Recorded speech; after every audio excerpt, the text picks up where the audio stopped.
Hola, buenos días. Dentro del tema 2, biodiversidad como resultado de la evolución de la asignatura de biología, vamos a revisar un subtema en donde se compara la reproducción sexual y la reproducción asexual.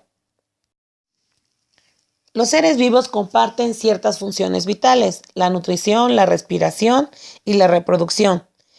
La reproducción es la capacidad que todos los seres vivos tienen para generar descendientes.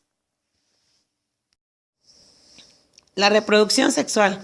Los descendientes son producto de la unión de células sexuales llamadas gametos, de dos progenitores distintos, uno masculino y el otro femenino, espermatozoide y óvulo, garantizando así que cada hijo sea distinto de los progenitores, gracias a una combinación de características de ambos. La mayoría de los seres vivos presentan este tipo de reproducción, con excepción de las bacterias. Ejemplos de reproducción asexual. Las bacterias se reproducen por fisión binaria o bipartición, en donde la célula se divide en dos. Otros ejemplos son la gemación, la esporulación y la partenogénesis. En la gemación, un individuo progenitor se produce un brote o yema, dando origen a nuevos organismos. Ejemplos, las hidras. La esporulación. La célula produce esporas que germinan y crecen hasta obtener un individuo adulto. La realizan los hongos. La partenogénesis la realizan lagartijas, algunos crustáceos e insectos, y consiste en la diferenciación de huevos no fecundados de un individuo femenino que dará lugar a un nuevo ser.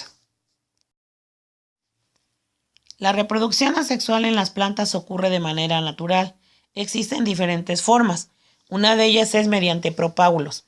En este proceso, primero se desarrollan los meristemos de la planta, que son la parte responsable del crecimiento, y que presentan células capaces de formar cualquier tipo de tejido vegetal.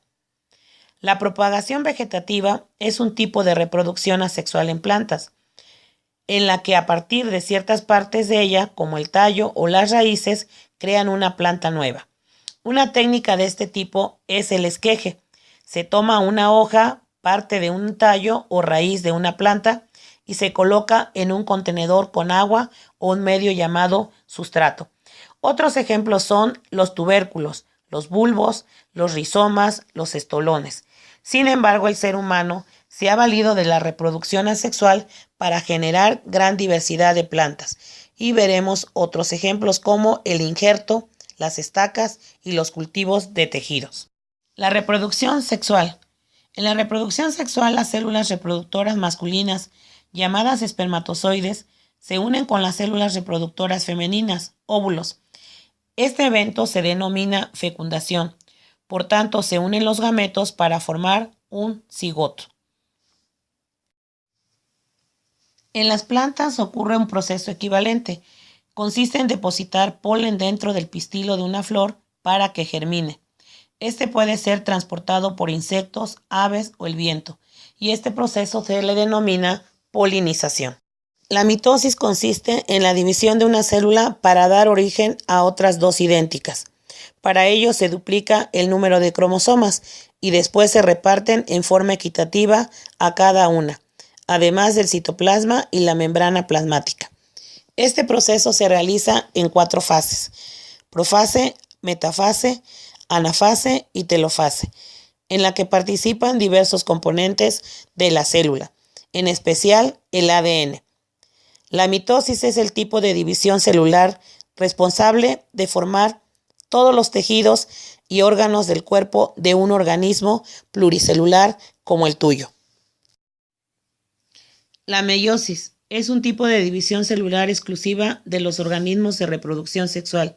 En este proceso, las células se dividen 2 veces seguidas, pero el material genético solo se duplica una vez.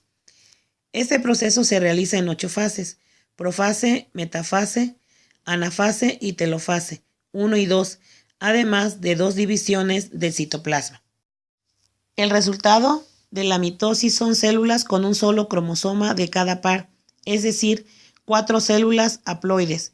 Este proceso origina los gametos y se llama gametogénesis. Espermatogénesis para formar células sexuales masculinas y ovogénesis para la formación de células sexuales femeninas. Gracias.